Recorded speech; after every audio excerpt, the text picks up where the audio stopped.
Hello and welcome to Global Research Unlocked, the Interest Rate and FX series. This podcast is based on our weekly client conference call, where our strategists, along with guests from other parts of Bank of America Global Research, discuss the most topical and pressing questions faced by our market. I'm Mark Cabana, co-head of U.S. Rate Strategy at BofA Securities.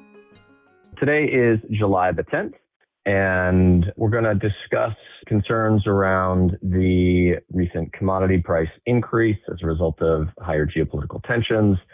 And we're going to focus on a very important U.S. inflation print next week. We get CPI. And we're going to talk about the implications that has for the rate outlook. As a housekeeping item, a reminder that any conflict disclosures for securities mentioned on this call can be found on the conference call invitation. With me today to discuss these mounting inflation concerns and the key focus on CPI next week is Sfia Salim, co-head of Global Rate Strategy, Stephen Junot, senior U.S. economist, and Megan Swiber, a senior rate strategist. So this week, we clearly saw that global rates rose and curves modestly bear flattened. The move was driven by reawakened geopolitical concerns, higher oil, and the associated inflation risks.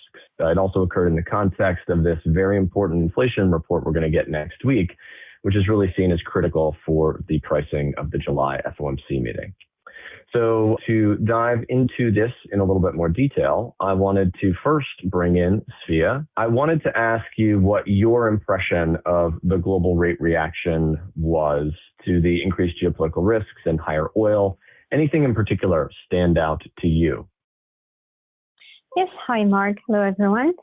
Two things I would say stood out. The first is the larger volatility experienced in Euro and UK rates, in particular relative to the US and in the front end of the curve. To us, that's another example, again, of the type of reaction we've seen since the Iran war started, which is one whereby the Euro and UK markets seem to be a lot more sensitive to oil moves than other regions. It comes from probably two reasons. First, positioning. I think over the last few weeks, in general, our client interaction suggested there was appetite for long positioning in the front end of those two markets. So there was growing uncertainty around the possibility of another ECB hikes. And in fact, we received quite a lot of pushback on our call that the ECB will deliver another hike in September. And therefore, this longer positioning probably explained part of the larger sell-off that was experienced as oil price increased. But I think the other element as well, which is probably what dominated price action since the Iran war started, is the fact that the ECB and BOE are still considered to be central banks that are most focused on inflation risks. And therefore, the market is quicker to adjust its expectations around these two central banks in an oil rally, but also quicker to fade the pricing of hikes when oil comes down, which was what happened as well on yesterday. The second thing that stood out to us is the fact that in Euro, there was limited flattening in 2-year, 10-year in the sell-off, but a larger flattening really in the back end of European government bond curves. To us, that's really a key indication of the strength in the demand that can emerge in long-dated government bonds at attractive yield levels. 30-year OATs reached their highest level since 2008 earlier this week. And that was certainly an element that triggered demand, but there was in general broad demand in the back end of all curves. It really confirms also the data we've looked at for Q1, which show significant buying by European life insurers, as well as good buying from pension funds in the euro area. In fact, European insurers added the most debt securities to their portfolios in Q1, the most of the past 9 years, really, on a quarterly basis. So we think this appetite will remain in place, and that will be something that continues to provide a backstop for long-dated yields in euro area. Great, thank you. So given the moves in oil and given the questions about what it means for inflation, how do you think that this impacts global central banks and the pricing of them, especially for the ECB and the BOE? Yes, I think that overall we're likely to continue to see a bit of volatility in the front end of markets. We do think that the higher oil now makes it clearly more likely that the ECB will deliver this additional hike in September. We think that it will be hard to deliver more than one hike, even if the market is pricing 40 basis points or so now in total. But it is also a bit early in our view to fade those 40 basis points of hikes, given that any additional rally in oil we can get further front-end sell-off. But clearly, yes, it anchors in, I would say, this added ECB hike. For the BOE, our baseline view is that there will not be any rate hikes, and in fact, the next move may be a cut at the end of 2027. But if oil were to rally again, it could really increase the risk of one hike being delivered towards the end of this year. This is something the market is pricing. I would say at this stage, we tend to be biased to fade this current market pricing. Great. Thank you. What are the big client questions you're getting given the renewed volatility at the front end of rates curves and questions about the geopolitical backdrop? In general, I would say that the questions on the euro side were focused on the possibility of more than one hike from the ECB, because with the market, as I said, pricing in 40 basis points, there was some temptation from investors to add to long positions in the front end and fade this front end sell-off.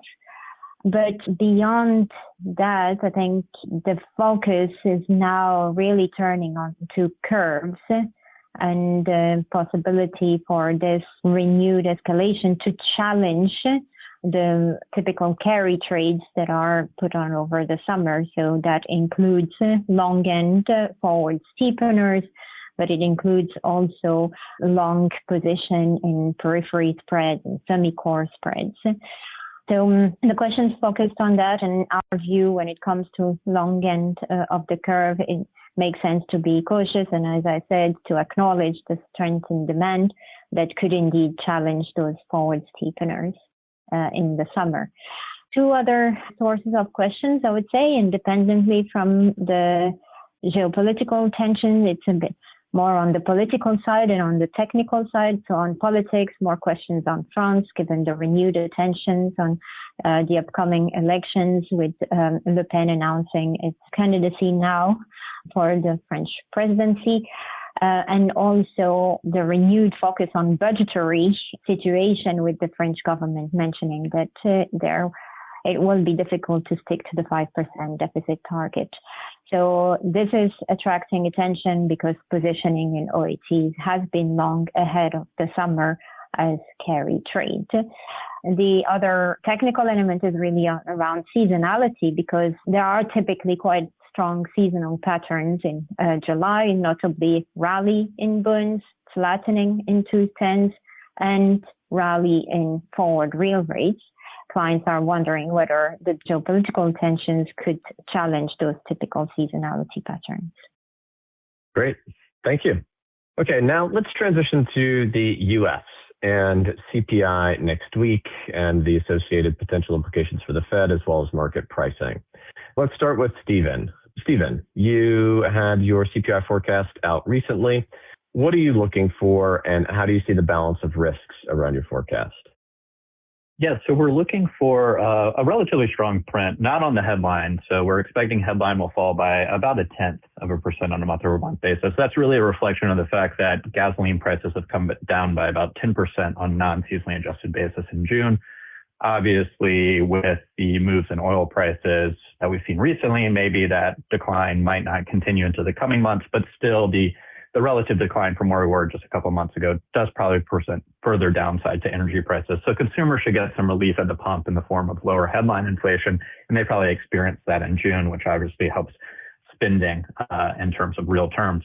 But while we're expecting a decline in headline, what we're looking for in core is a relatively firm print. We're expecting core CPI to increase by 0.3% month over month, 28 basis points on an unrounded basis.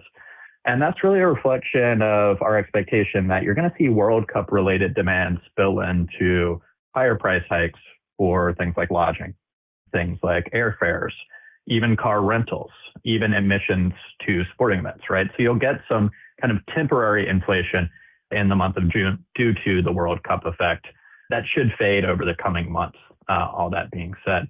Also, I would say is that in terms of other details, we're expecting motor vehicle insurance just not to be as big of a drag as it was in the prior month. So that also boosts core services ex housing.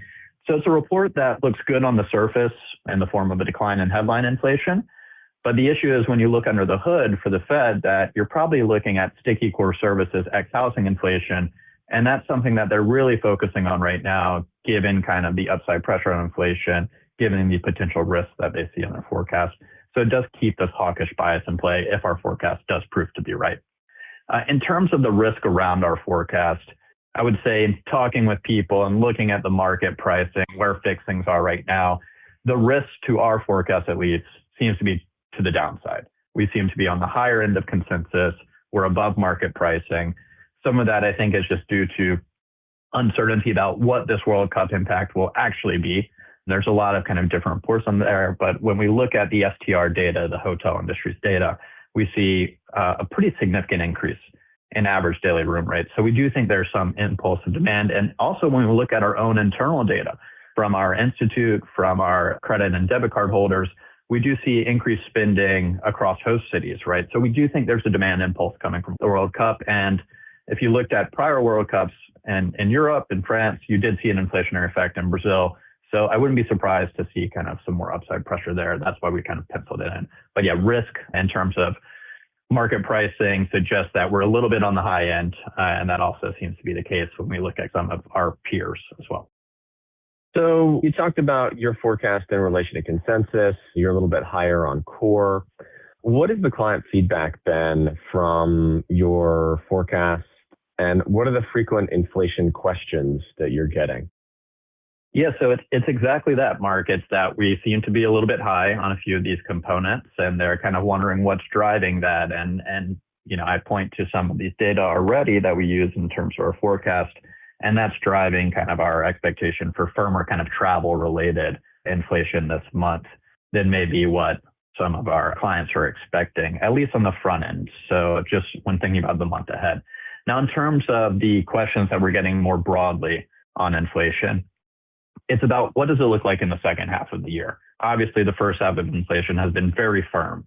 It's one reason why the Fed has moved off its cutting bias to an on-hold bias, and even is considering kind of hiking rates at this point. At least 9 out of 18 of them are. So the question around that is, okay, well, inflation looked bad in the first half, but what if it looks better in the second half of the year? Where do you see it going? And we do think it will look sequentially better in the second half of the year.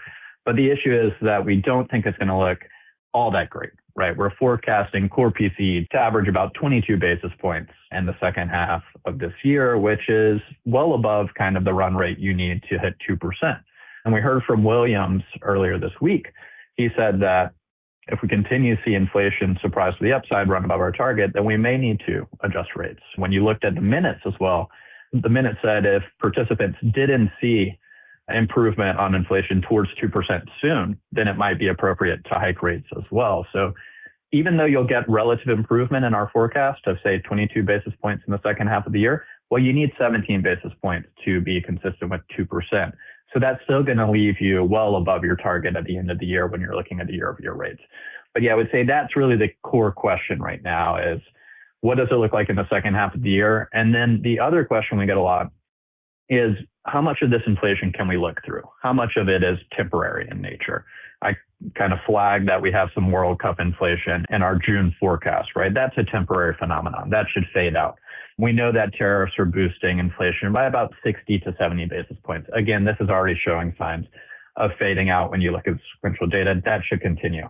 Iran is still a big uncertainty, as you noted at the front of the call, but oil prices have come down substantially. So if they remain at these levels, then you're probably not going to get as much pass-through either. But they have boosted prices when you look at airfares, when you look at other transportation services too. So you're probably getting another, say, 10 to 20 basis points of that. So you can probably reasonably toss out about 80 basis points of temporary inflation. This is a famous last word from an inflation forecaster, obviously, given the experience of 2022. But I think you can probably toss that out. But the issue is that if you toss out, say, 80 basis points from inflation, well, you're still at 2.6% on core inflation. So you're still missing your target by 60 basis points. And that's where we think the Fed really needs to, respond to that. They need to hike rates in order to finally drive inflation down to 2% because they have been missing it for so long. Great. I wanted to ask you about implications for the Fed. You already touched on that, but just very briefly, any other color you would want to share on how you're thinking around the Fed? Obviously, the U.S. Econ call for 3 hikes this year is at a consensus. I still am very supportive of it personally, but anything else that you would want to flag around that? Yeah, I think just one last thing, thinking kind of more near term. When we do our PCE translation based on our CPI forecast, based on some forecast of the PPI components that affect PCE inflation, we expect core PCE to continue to run above core CPI. So we're forecasting 28 basis points on core CPI. We expect core PCE to be 29 basis points. That should leave the year-over-year rate at 3.4%. So I think all else equal, right? Although there's going to be some idiosyncratic factors, some things they probably dismiss, like portfolio management and investment advice, but all else equal, I think that probably strengthens the case for near-term cuts rather than weakens it. Obviously, if the market's more correct, that we get kind of a softer print, then that could go against us in that way. So that's where I think will be the thing to watch next week is what does it really mean for core PCE inflation? Are we getting something around 30 basis points? Are we getting something in the low 20s instead? And that's really going to swing market pricing in one way or the other. But I think it's probably just unidirectional. If you get a strong enough print, it's pricing in more into July or September. But if you get a relatively soft print, I don't know if you get a ton of change, but I'll leave it to you and Megan to comment on that because you're more of an expert in this subject than I am. Well, let's turn to Megan right now.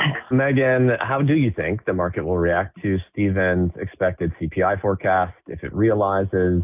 What do you think are the implications for U.S. rates? And let me add another element to this question.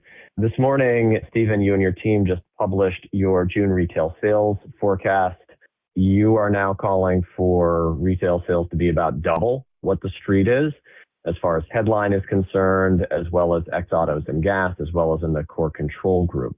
Megan, also, if you can think about not just CPI, start there, but then add in a little bit of potential market reaction if we get this very strong retail sales print, which, by the way, our internal data is really good at leading the official sector data. So Megan, please do elaborate on that.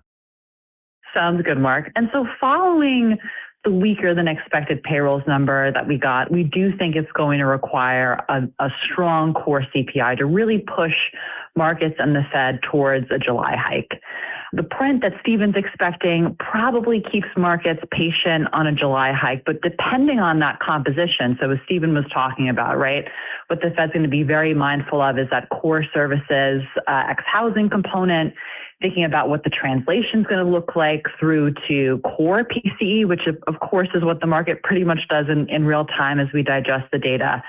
Even 0.3 on core, as we're expecting, with somewhere similar on core PCE, can get the market closer to 50-50 for July. We think it's probably going to require core PCE implications coming in closer to 0.35% for us to move July to more of a modal probability for the market to see markets pricing roughly 60% or more probability for July. And Mark, kind of back to all of these risks that we're talking about right now. You know, Stephen mentioning that we're above market and we're comfortably above market on where we're expecting inflation to have come in June because of that World Cup effect that we're seeing in a lot of our data.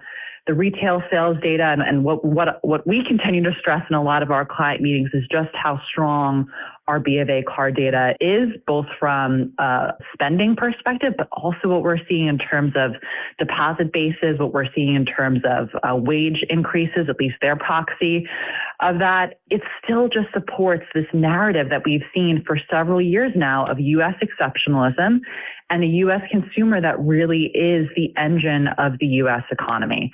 And from a lot of our client conversations, Mark, and I know you probably feel similarly, there's a lot of complacency on this story. Still, a number of folks, and I'd say we get a tremendous amount of pushback on our Fed call, who really just still don't think that Warsh is going to be able to deliver on hikes. And certainly we are taking the opposite argument on that, think that Warsh doesn't want to own this inflation issue, wants to get ahead of it. And what we saw from the minutes, you have more FOMC participants that see financial conditions easy versus the number of FOMC participants that see financial conditions as restrictive enough right now. So our view still definitely argues for more of this underweight bias across the curve, but specifically in the front end. And we're of the view that the data in the coming week is going to support that view as well. Great. And certainly retail sales would help with that. Now, in our weekly out this morning, you had discussed some of the history of market pricing and Fed hikes. We're getting a lot of these questions right now because the market is saying, has the Fed ever hiked without a certain amount of pricing going into a meeting? What did your refresh of that data tell you? Yeah. And, this is all very relevant, especially in the context of Warsh suggesting that the July meeting is going to be this family fight. And the way that we framed it in the weekly is that we think that the Fed's more inclined to favor family tradition and not surprise the market with an underpriced hike. What we see in a lot of this data, right, is that pricing typically evolves much more definitively as we move closer to the meeting. If you're looking at what the distribution looks like 2 weeks ahead of the meeting is what we'll see following inflation data next week versus as we evolve into 1 day before the meeting, there can be some pretty decent swings. And market pricing really just ahead of the meeting tends to be very close with what the Fed ends up delivering on.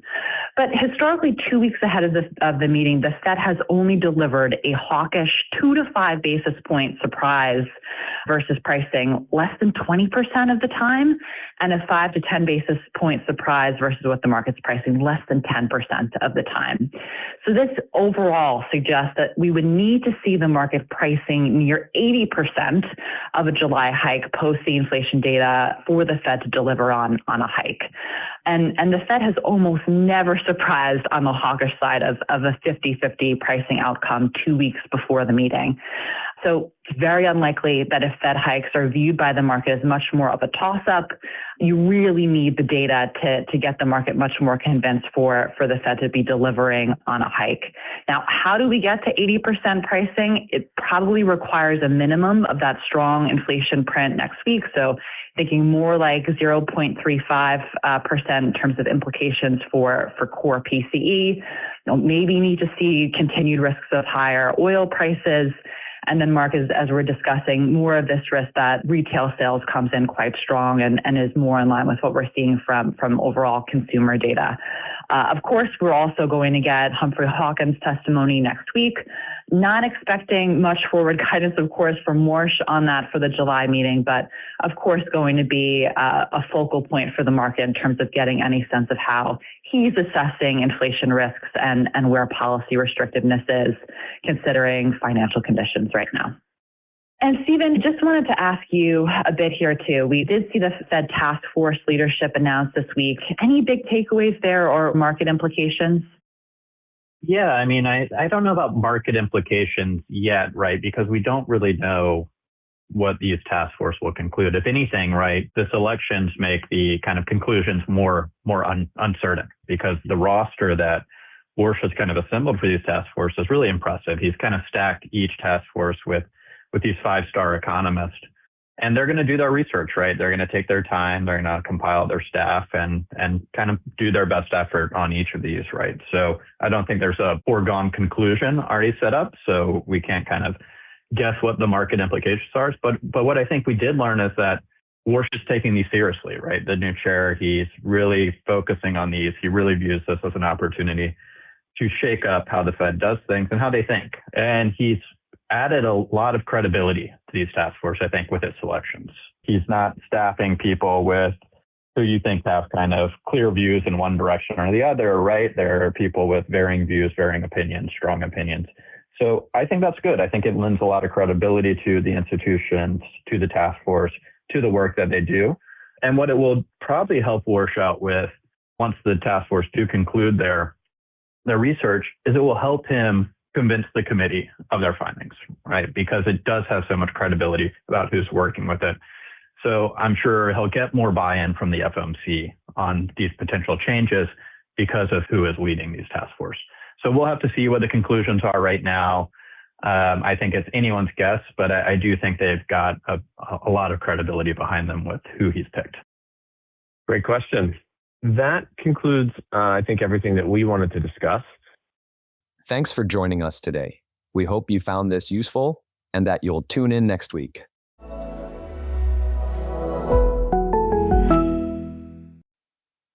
Bank of America and B of A Securities are the marketing names for the global banking businesses and global markets businesses, which includes B of A Global Research of Bank of America Corporation. Lending, derivatives, and other commercial banking activities are performed globally by banking affiliates of Bank of America Corporation, including Bank of America N.A., member FDIC. Securities, trading, research, strategic advisory, and other investment banking and markets activities are performed globally by affiliates of Bank of America Corporation, including in the United States B of A Securities, Inc., a registered broker-dealer and member of FINRA and SIPC, and in other jurisdictions by locally registered entities. Copyright 2026 Bank of America Corporation, all rights reserved.